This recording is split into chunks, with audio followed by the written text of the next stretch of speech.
Maging sino ka man cast, nagpakilig at nagpasaya sa Kapuso Mall Show sa Cebu City. Tunghayan sa report ni Femery Dumabok ng GMA Regional TV Balitang Bisdak. Wala pa man sina Barbie Forteza at David Licauco, puno na ang activity center ng isang mall. Ang Cebuano fans, may dala-dala pang balloons na nakapangalan sa Barda at walang tigil sa tilian. Mas lalong tumindi ang hiyawan sa pagdating ng Barda Love Team.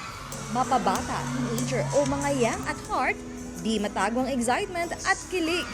Di naman sila binigo ni na Barbie at David na kumanta at nagbatuhan pa ng nakakakilig na pick-up lines.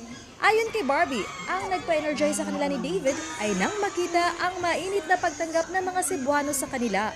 Kahit walang tulog at straight from the taping pa ang dalawa, game na game sila sa pagpapasaya. Hindi namin alam saan namin kukunin yung energy na pwede namin i-share sa kanila. Pero grabe, nung nakita namin yung mga tao, yung nakita namin yung mga Cebuano, parang nawala lahat yun kasi sobrang worth it, sobrang saya, and we love Cebu. I love Cebu and now Barbie loves Cebu. Oh, yes!